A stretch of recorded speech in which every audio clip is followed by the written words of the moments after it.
누가복음 10장 25절에서 37절 말씀입니다.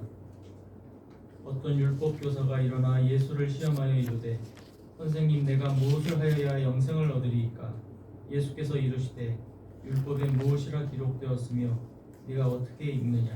대답하여 이르되 내 마음을 다하고 목숨을 다하여 힘을 다하며 뜻을 다하여 주 너의 하나님을 사랑하고 또한 내 이웃을 내 자신과 같이 사랑하라 하였나이다.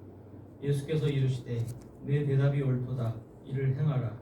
그러면 살리라 하시니 그 사람이 자기를 옳게 보이려고 예수께 여짜오되 그러면 내 이웃이 누구이니까? 예수께서 대답하여 이르시되 어떤 사람이 예루살렘에서 여리고로 내려가다가 강도를 만나매 강도들이 그 옷을 벗기고 때려 거의 죽은 것을 버리고 갔더라. 마침 한 제사장이 그 길로 내려가다가 그를 보고 피하여 지나가고 또 이와 같이 한 레위인도 그곳에 이르러 그를 보고 피하여 지나가되 어떤 사마리아 사람은 여행하는 중 거기 이르러 그를 보고 불쌍히 여겨 가까이 가서 기름과 포도주를 그 상처에 붓고 싸매고 자기 짐승에 태워 주막으로 데려가 가서 돌보아 주니라. 그 이튿날 그가 주막 주인에게 데나리온 돌을 내어주며 이르되 이 사람을 돌보아 주라. 비용이 더 들면 내가 돌아올 때에 갚으리라 하였으니 내 생각에는 이 세 사람 중에 누가 강도 만난 자의 이웃이 되겠느냐? 이르되 자비를 베푼 자입니다. 예수께서 이르시되 가서 너도 이와 같이 하라 하시니라.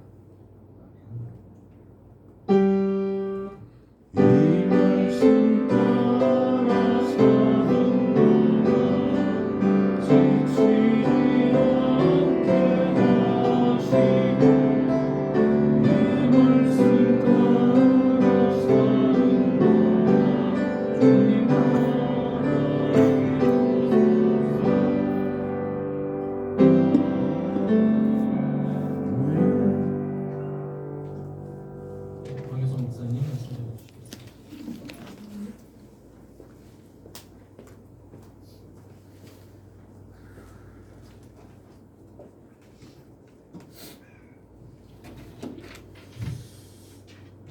누가 평안들 하셨어요? 네. 하나님 아버지의 은혜와 평강이 차고도 넘치는 그런 걸음들 되시길 빕니다. 주중에 평안하실 수도 있지만 속상하신 일도 있으셨을 거라고 지레 짐작이 됩니다. 아니신가 모르겠네. 저는 주중에 그 내란 심판 그 판결을 보면서 여러 가지 생각이 좀 들었습니다. 한 친구는 뭐 가족 오락관 진행하듯이 재판을 한다고 하고, 한 친구는 좀 잘하는 것 같은데 막판에 그 선고를 내리면서 참 어이없게도 초범이라는 얘기를 하면서, 아마 여러분들 뉴스에서 다들 들으셔서 뭔 얘기인지 아실 거예요. 네. 그걸 보면서 저는 김 목사님이 계셨으면 지금 그 베리타스나 이런 데다가 기고문을 쓰면서 막 호되게 한 말씀 하셨겠다 그런 생각이 들면서, 저도 어떤 생각이 들었냐면 우리나라가 이 문사철, 이 인문 사회 철학의 부재, 이것을 다 뒤로 제껴놓고, 그리고 이게 사람을 경쟁 체제 속에서 몰아넣으면서 이게 사람을 짐승으로 만들어 버리는구나 그런 생각.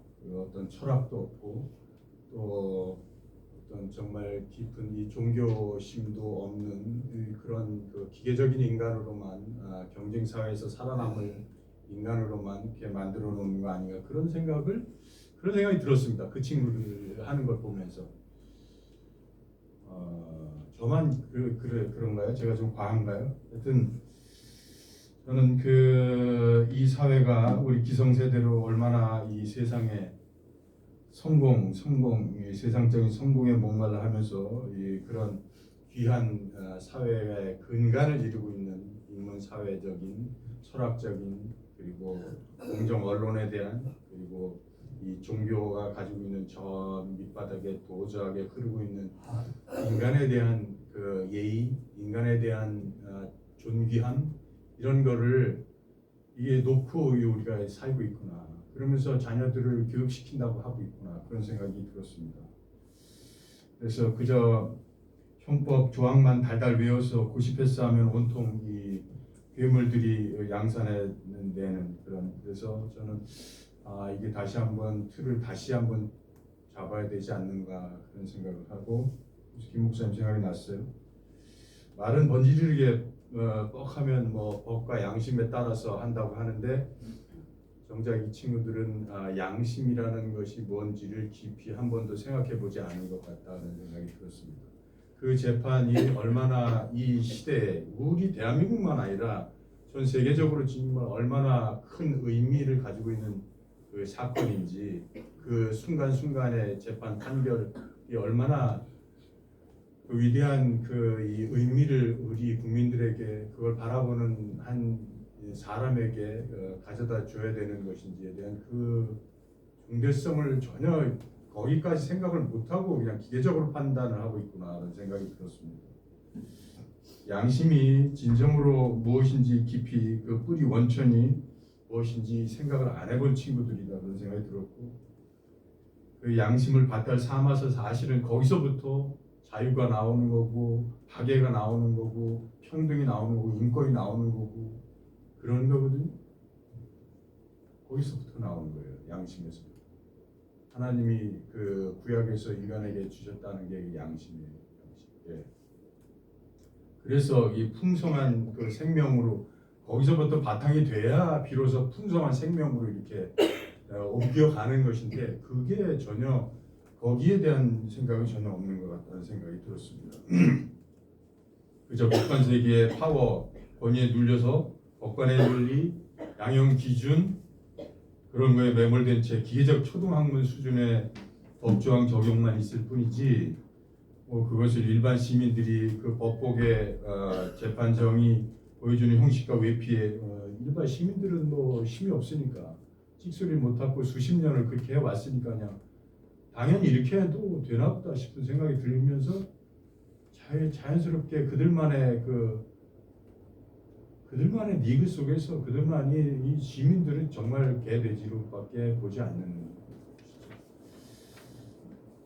좀더 반성할 줄 모르고 형이 선고돼도 또 당사자는 또 비실비실 웃기나 하면서 국민들을 우롱하는 도대체 이런 동물 이런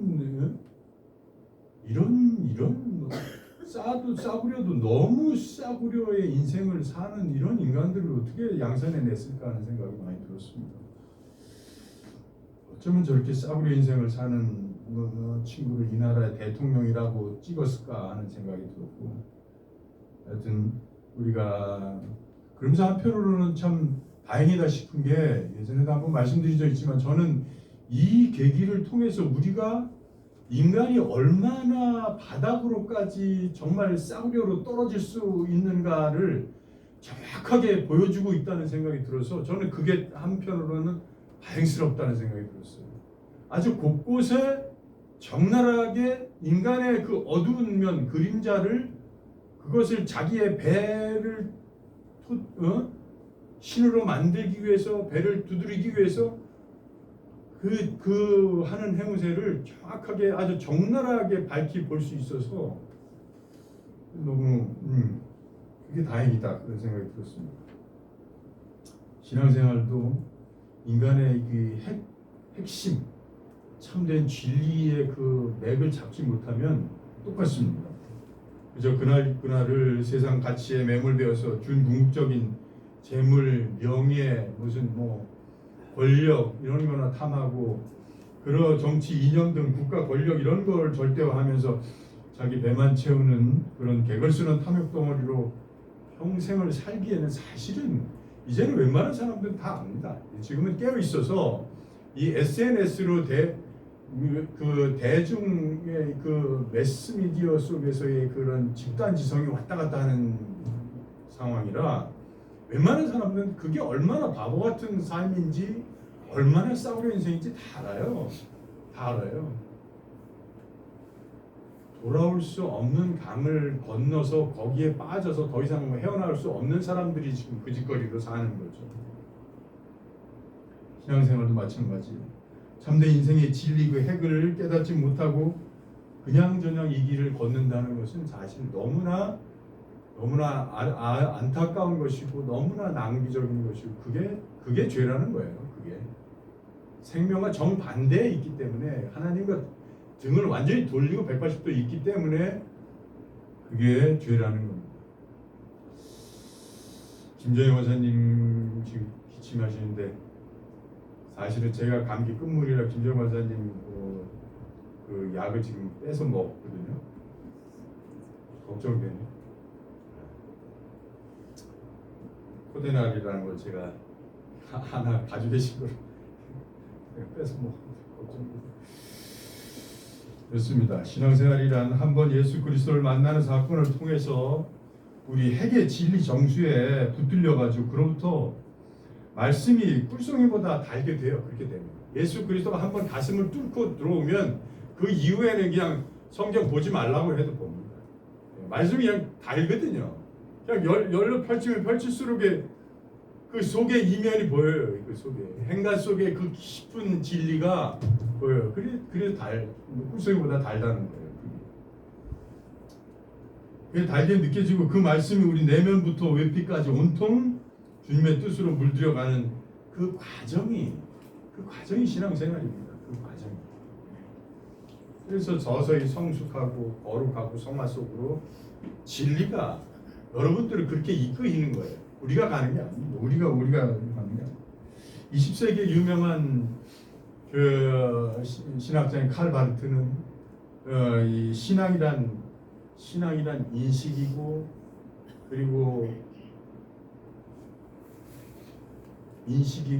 고백이고 또 신뢰라고 그렇게 말하고 있습니다. 즉 인식은 우리의 합리적인 이성인 머리로서 접근하는, 그래서 알아채는 행위인 것이고, 그리고 신뢰라는 건 우리의 가슴과 온 전신으로 그 신앙의 대상 속으로 들어가는 행위인 것이죠. 완전히 믿고 그 가슴 속으로 들어가는, 그 가슴을 안고 그 대상 속으로 들어가는 게 신뢰입니다. 고백이라는 것은 우리의 입으로만 떠드는 것이 아니라 우리의 실존, 우리 온 실존을 들고 실존으로서 얘기하는, 실존으로서 고백하는 그런 행위를 고백이라고 하는 것이죠. 그래서 바르트는 그렇게 얘기하는 거예요. 신앙이란 인식이고 그리고 신뢰이고 고백이다. 그렇게 얘기를 합니다. 따라서 신앙생활을 한다는 것은 예수 그리스도의 그 은혜의 진리에 사로잡혀서 그 진리가 이끄는 대로 가는 길인데요. 우리가 가고 싶어 하는 게 아니에요. 함석헌 선생의 말 맞다나 하나님의 발길에 채워서 내가 이 길을 왔다는 거예요. 진리가 여러분들을 그렇게 채워서 그 길을 가게 합니다. 그래서 자꾸 힘을 빼라는 거예요. 그래서 그 이끄는 대로 가는 길인데 때로는 이 길이 기쁨만 행복만 있는 게 아니에요. 때로는 기쁨도 있지만 슬픔도 있고 불안도 있고 두려움도 있고 괴로움도 있는 게 이 길입니다. 의구심도 있고 믿지 못하고 두려워하는 마음도 있습니다. 그런 불안, 두려움, 의구심을 예수 그리스도의 마음으로, 그리스도를 향하는 믿음으로, 그래서 이 진리가 계속 토닥여 주세요. 두렵고 떨리고 불안하고 그런 마음을 잘했을 때는 끝까지 지지해 주시고 박수 쳐 주시고 지원해 주셔서 지지하시지만 불안할 때, 두려울 때는 또 토닥여 주세요. 진리가. 그래서 그리스도를 의지하라는 거예요. 그래서 절대 의존의 감정으로 하나님을 신뢰하라는 거예요. 그래서 그 인간과 하나님과의 그 절대 의존하는 그 감정으로 그 메커니즘을 자꾸 개발해서 느낄 때, 그럴 때 그 습관이 자기 삶의 습관으로, 좋은 습관으로 매겨질 때, 그래서 비로소 자기 인생이 그 말씀의 순응이 되고 말씀이 자꾸 하나 둘씩 들어와서 우리 몸을 화육시키는 것이죠. 그것이 복입니다, 사실. 그런데 현대 교육 과정과 그 사회 풍조는 그 기본적인 그것, 의지하는 마음, 양심, 이런 것을 사실은 그런 것을 지키려고 하면 가르치는 선생들도 세상에서는 그런 것 같아요. 개나 줘버려라 라고 얘기하는 것 같아요. 그런 것 같습니다. 열심히 법정은 하나라도 더 외우지. 그리고 그들의 카르텔 속으로 편입되어서 너도 속히 저 무소불위의 권위와 권력으로 사람의 인권과 생명과 자유를 공적 권력으로 좌지우지할 수 있는 그 자리에 너도 빨리 올라가야지. 그런 거로 추동을 시켜요, 사람들, 아이들을. 예. 그렇게 부추기고 꼬드기는 것이죠. 문제의 심각성은 사람 손에 쥐어진 그 칼이 문제가 아니라 그 칼을 든 이 사람이 문제가 있다는 거예요. 사람을 제대로 키우지 못하는데 이 사회에 문제성이 있다, 심각성이 있다고 그렇게 보여집니다. 우리 사회의 가장 두려운 비극적 요소를 저 법적 카르텔 무리들이 적나라하게 보여주고 있다는 거죠. 저는 그 윤동주의 서시가 생각났어요. 단 하루를 살아도, 단 며칠을 살아도 죽는 날까지 하늘로부터 한 점 부끄러움이 없기를. 잎새 이는 바람에도 나는 괴로웠다. 기독교에서 가르치는 그 지혜 중에 지혜가 너의 남은 날수를 계수할 수 있는, 카운트할 수 있는 것이 지혜라고 말씀하신 게 맞아요. 단 며칠을 살아도, 단 며칠밖에 안 남았어요. 솔직히 말하면 우리야. 그걸 살아도 하늘 우러러 한 점 부끄러움 없기를. 잎새이는 바람에조차도 나는 괴로워한다고 하면서 자기 자신을 정갈하게, 자기 자신을 순수하게 그 자리에 갖다 놓으려고 하는 그런 노력 없이는 힘들다는 거예요.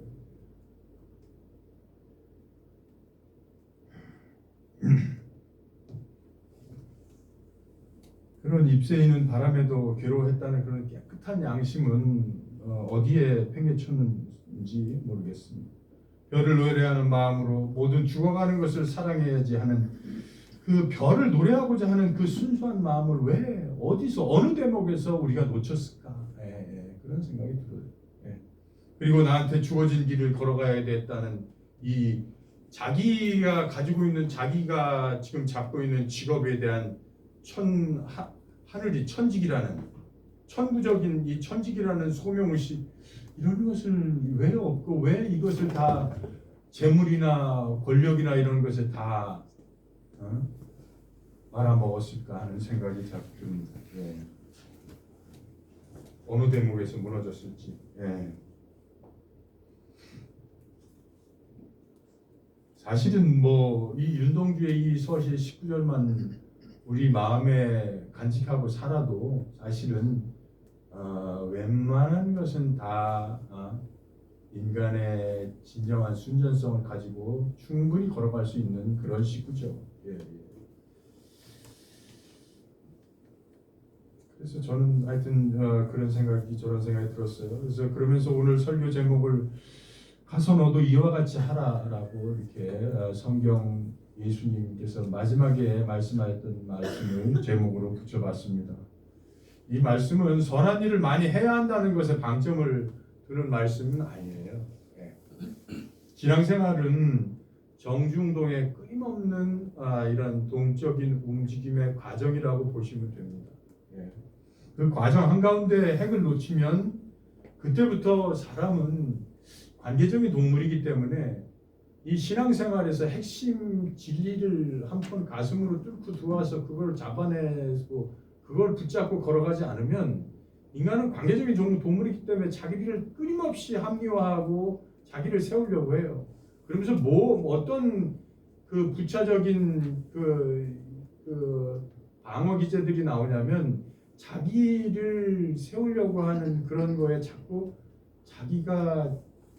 자기 자신도 남을 속여가면서도 자기 자신을 기만하는 쪽으로 자꾸 걸어가요. 그렇습니다.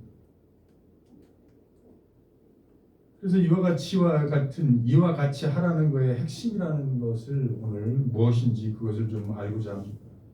그 핵심을 놓치면 제 아무리 목사 헤렙이라도 처음 된 자가 나중 된 자가 많다.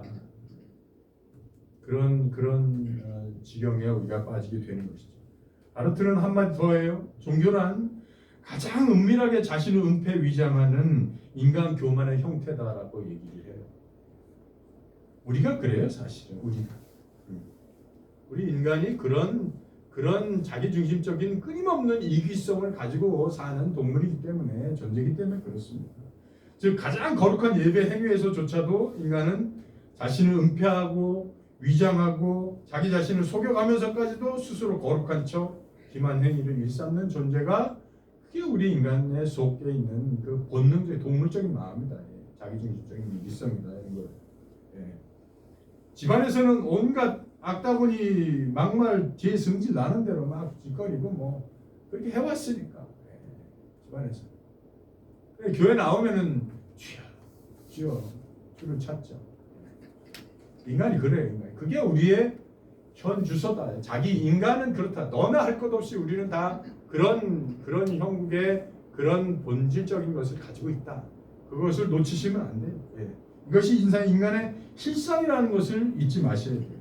마태복음 18장 8절에는 만일 내 손이 내 발이 너를 범죄케 하거든 찌어서 내어 버리라. 불구자로 영생에 들어가는 것이 낫다. 오히려 그렇게까지 말을 하는 거 보면 그런 거죠. 오늘 본문은 바로 그 핵심 진리, 우리가 꼭 놓쳐서는 안 되는 그 진리를 놓친 자와의 예수님과의 대화인 거예요. 여기 한 율법사가 나오는데, 이 율법사라고 하면은 그 엑스퍼트라고 영어 성경에는 나와요. 전문가라는 얘기예요. 전문가. 어디에? 모세 율법의 전문가라는 얘기예요. 모세 오경의 철저하게 전문가로서의 자기 직을 가지고 있는 사람. 그 사람이 예수를 테스트하기 위해서 와서 묻는 거예요. 선생이요, 영생을 얻기 위해서는 내가 무엇을 해야 할까? 라고 묻는 거예요. 이게 말씀드렸지만 신학이나 성경 공부를 좀 했네 하는 사람들, 신앙생활을 좀 구력이 오래됐네 하는 사람들이 늘 경계해야 될 대목을 오늘 얘기해주고 있는 것이죠.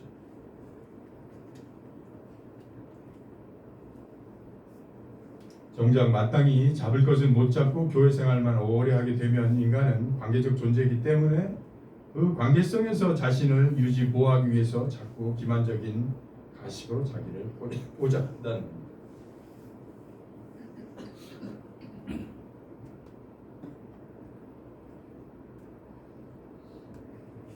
그래서 하나님 앞에 스스로 자꾸 정직하려고 노력해야 돼요.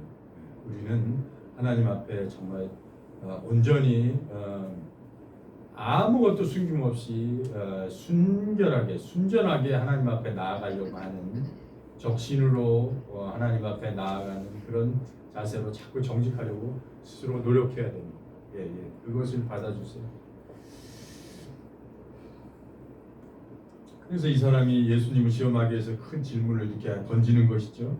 근데 이 던지는 것도 다른 사람이 보기에는 시작은 믿음 안에서 그럴듯하게 시작하는 것 같지만 그 밑바닥에 깔린 저희는 자기가 옳다는 것, 자기가 의롭다는 것을 그 자기 의에 가 있는 경우가 태반인 것이죠. 이 사람이 그런 거예요.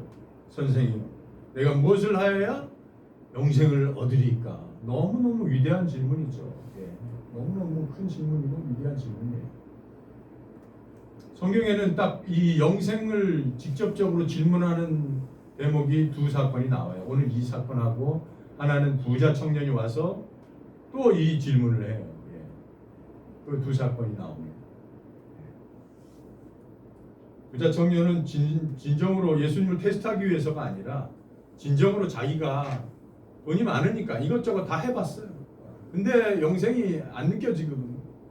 궁금한 거예요. 그러니까 와서 진정으로 궁금해서 묻는 것이고, 오늘 이 질문은 자기가 율법의 전문가니까 당신이 뭘 알고 있어? 당신이 알기나 해? 영생이 뭔지? 라고 건방 떠러 와서 예수를 시험하는 거예요. 테스트하기 위해서 와서 이 질문을 던지는 거예요. 예수님이 이렇게 대답해요. 율법에 무엇이라고 기록되어 있으며 내가 그것을 어떻게 읽고 있느냐? 그렇게 묻습니다. 그가 대답해요. 가로되 율법 학자니까 전문 아주 똑바로 된 정확한 대답을 하죠. 내 마음을 다하고 목숨을 다하고 힘을 다하고 뜻을 다하여 주 너의 하나님을 사랑하라. 또 네 이웃을 이와 같이 사랑하라 하였나이다라고 대답해. 예. 예수님이 여기에 아주 심플하게 말씀하십니다. 네 대답이 옳도다. 이를 행하라. 그리하면 살리라. 여기서 사실은 이를 행하라. 그리하면 살리라. 이게 사실은 명령법이거든요. 그리하면 살리라고 이렇게 얘기하시는 게 저는 사실 약간 충격이었어요. 이게 뭐 반대적으로 깊이 들어가면 이거 행하지 않으면 넌 사는 게 아니야라는 얘기예요, 이게. 예. 예. 자기 전문 분야의 핵심 내용을 가지고 아주 심플하게 명답으로 끝맺으시는 것에 적잖이 이 사람이 당황했던 것 같아요. 예, 약간 그런 것 같아요. 뭐 조금 상대의 의견도 들어가면서 인정하면서 예수님이 이렇게 대화로 이끌어가지 않으시고 이렇게 아주 싹둑 잘라가면서 단도직입적으로 말씀을 하시니까 아마 그런 것 같아요. 그래서 이 사람이 자기 자신이 옳게 보이려고 그래서 예수님께 되묻습니다. 아마 한편으로는 자기 자신이 그 행함에 있어서는 사랑이 부족한 자신이라는 것을 본인이 알았겠죠. 그것은 늘 자기 자신만 아니까. 그 자신을 인지하고 자신이 옳게 보이려고 성경에는 자신을 옳게 보이려고 다시 얘기했다고 이렇게 나오잖아요. 예.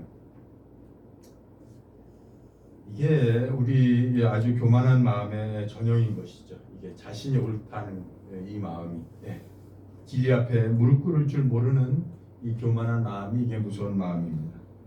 그래서 물어요. 그러면 내 이웃이 누구 이웃이니까? 라고 이렇게 되묻습니다. 그러니 예수님이 선한 사마리인의 비유를 들어서 이렇게 이웃을 누구냐고 이웃을 묻지 말고 너를 필요로 하는 사람에게 네가 마음을 내서 내가 이웃이 되라 하는 얘기예요.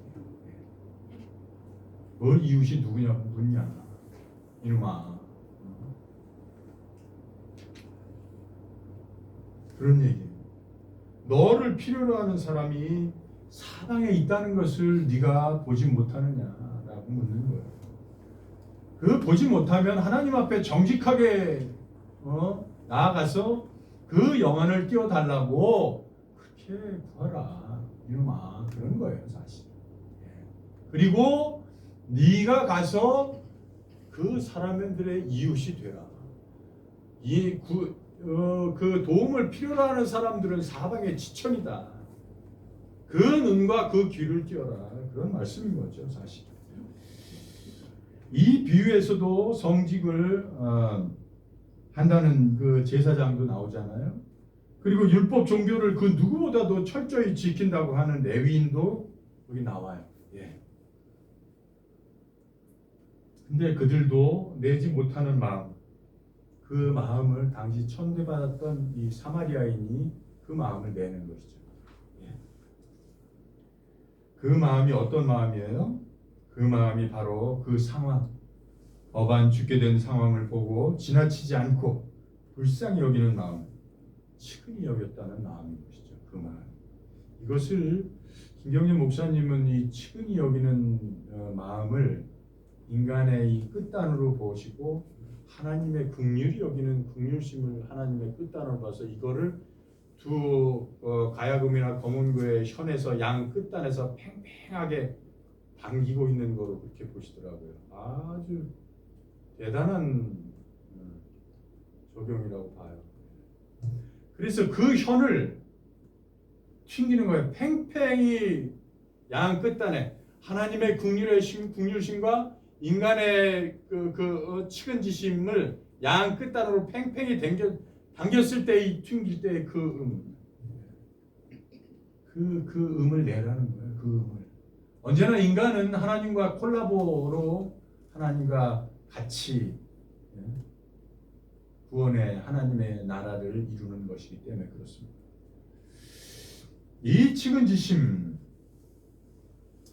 그것을 발동해서 그를 보고 측은한 마음이 들어서 가까이 가서 상처에 기름을 바르고 포도주를 붓고 그리고 자기 나귀에 태워서 그래서 여관에 데리고 가서 돌봐 주었다 이렇게 얘기하잖아요. 그리고는 여관 주인에게 더 얘기해요. 부비를 두고는 내가 다시 돌아올 터인데 그 비구에서 더 드는 거 있으면 내가 충분히 다시 되갚겠다고. 걱정하지 말고 이 사람을 귀하게 치유해 달라고 보살펴 달라고 이렇게 하고 떠났다고 하죠. 이것이 하나님의 긍휼심과 인간의 측은지심이 팽팽하게 당겨져서 튕기는 소리. 이것이 이 하나님과의 콜라보를 원하시는 거예요. 이 측은지심, 이것이 공자가 말하는 인의 핵심 아니에요? 이게 공자가 말하는 인의 핵심이에요. 이것이 뭐 좀 저기 하면 뭐 자비심이고 이것이 아가페의 사랑 그런 것이죠. 이 마음은 우리 안에 깊은 곳에 있는 이 불쌍히 여기는 마음, 이 마음은 자기 과시적인 그런 마음도 아니에요. 조건부적이지도 않아요. 이 마음, 이 측은지심이 누구에게 측은한 마음이 드는데 조건적인가요? 돌아봐 보세요. 자기 과시적이었던가요? 아니잖아요. 이게 신비로운 마음이에요. 그리고 이 마음을 품어서 하실 때 자기 만족적이신가요? 그것도 아니에요. 이 초심을 보면 그렇지 않아요. 이 측은지심. 이 마음은 감상적인 것도 아니고 도덕적인 선행에서 이 마음이 나온다고 생각하세요? 아니에요.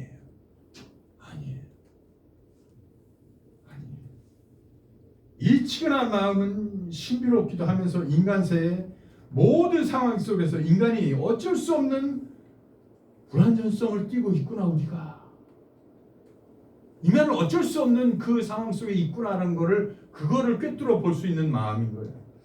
이 미완성의 변태로서 인한 인간의 그 끊임없는 노고와 땀과 고통을 포착하는 마음이 이 마음인 거예요.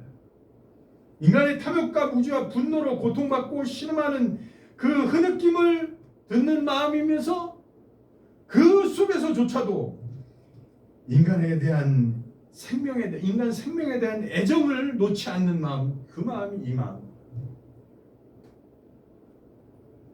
앞에서는 정말 저 꼬락서리를 보면 정말 실망하고 이루 말할 수 없는 실망이 들고 포기하고 싶은 마음이 들지만 그럼에도 불구하고 한편으로는 그리스도는 믿으라는 거예요.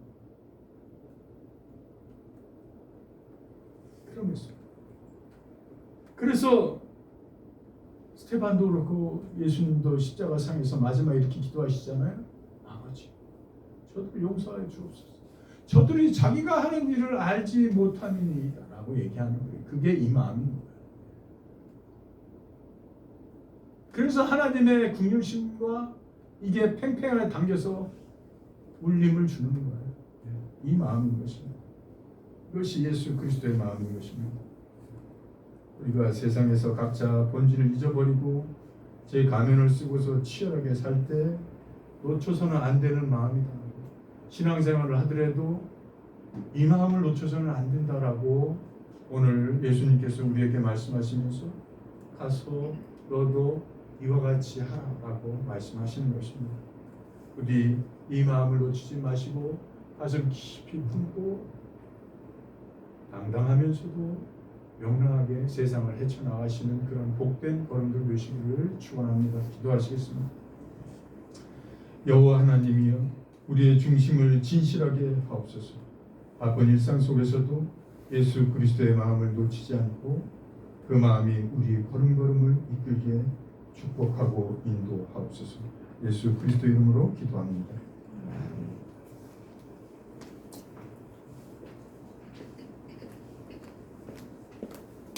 목사님 말씀 감사합니다. 찬송가 452장 찬송